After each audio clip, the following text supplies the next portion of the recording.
এসআইআরে বৈধ ভোটারদের হয়রানির অভিযোগ তুলে তৃণমূলের প্রতিবাদ মিছিল ও ডেপুটেশন। বৈধ ভোটারদের হয়রানির অভিযোগে তৃণমূল কংগ্রেস প্রতিবাদ মিছিল করল দিনহাটায়। দিনহাটা শহরের সুভাষ ভবন থেকে প্রতিবাদ মিছিল শুরু হয়ে দিনহাটা মহকুমা শাসক দপ্তরের সামনে এসে শেষ হয়। এরপর মহকুমা শাসক দপ্তরের সামনে বক্তব্য রাখেন সাংসদ জগদীশ চন্দ্র বর্মা বসুনিয়া ও উত্তরবঙ্গ উন্নয়ন দপ্তরের মন্ত্রী উদয়ন গুহ, বিধায়ক সঙ্গীতা রায়, তৃণমূল নেতা দীপক কুমার ভট্টাচার্য, সুধাংশু রায়, অনন্ত বর্মন সহ অনেকেই। পরবর্তীতে দিনহাটা মহকুমা শাসককে স্মারকলিপি দেন তারা। জানা গেছে, এদিন দিনহাটা ও সিতাই বিধানসভা তৃণমূল কংগ্রেস কমিটির ডাকে এই কর্মসূচি গ্রহণ করা হয়। সাংসদ জগদীশ চন্দ্র বর্মা বসুনিয়া বলেন, হিয়ারিংয়ের নামে হয়রানি চলছে। বিজেপি নেতারা গ্রামে যায়, তবে গাছে দড়ি বেঁধে রেখে এর জবাব চাওয়ার কথা বলেন তিনি। এছাড়াও মন্ত্রী উদয়ন গুহ, শুভেন্দু অধিকারী ও নিশীথ প্রামাণিককে বড় রোহিঙ্গা বলে কটাক্ষ করেন।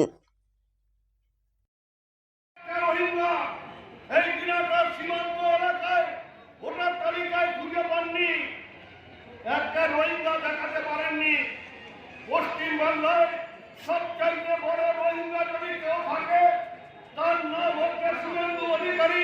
পশ্চিমবাংলায় সবচাইতে বড় রোহিঙ্গা অনুপ্রবেশকারী যদি কেউ থাকে এই কুচবিহারে তার নাম নিশীথ প্রামাণিক। এদের নাম আজকে পরিষ্কার ভাবে বলে দিই, মানুষকে এই হয়রানি করা বন্ধ করুন।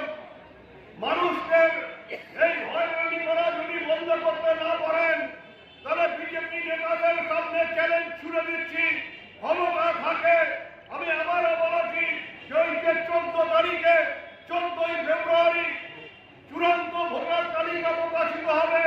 তার আগে যেভাবে মানুষকে হয়রানি করছেন, ওই নিশীথ প্রামাণিক সহ বিজেপির যত নেতা আছে, হিম্মত থাকলে দিনাটার গ্রামে গঞ্জে ঘুরে মানুষের কাছে গিয়ে বলুন যে নির্বাচন কমিশন সঠিক কাজ করছে, নির্বাচন কমিশন মানুষের জন্য ভালো কাজ করছে। আপনাদের জামা প্যান্ট খুলে নিয়ে মানুষ গ্রাম থেকে বের করবে। তাই হুঁশিয়ার থাকুন। প্রশ্ন তুলছে, অপমানিত করছে। যাদেরকে পাঠানো হয়েছে তোমার 6 জনের বেশি ভাই বোন আছে, তাহলে তার থাকতে পারে না? তাদের মা বাবাকে অপমান করা হচ্ছে, তাদের ইতিহাসকে অপমান করা হচ্ছে। আমরা জবাব চাইব। এই স্পর্ধা নির্বাচন কমিশনের কোথায় হলো? আমাদের বাবা মা, আমাদের পিতৃপুরুষদের অপমান করা। এবং বয়স কে ঠিক করেছে? নির্বাচন কমিশনের লোকেরা, যারা বিএলআর ছিল, যারা আধার কার্ড তৈরি করেছে। গ্রামের মানুষ তারা নিজের বয়সের কথা বলতে পারে না।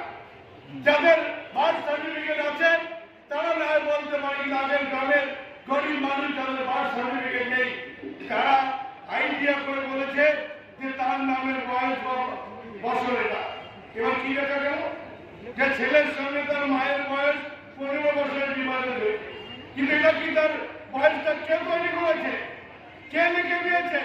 যারা আধার কার্ড তৈরি করেছে, যারা ভোটার কার্ড তৈরি করেছে, তাদের কাছে কি কোনো ডকুমেন্টস আছে যে তার জন্মের তালিকাটা তারা ভুল করেছে আর জনগণকে তার খেসারত দিতে হচ্ছে? আমরা আবার বলি যে এই আইন দিয়ে ভোটার তালিকা ম্যাপিং হচ্ছে।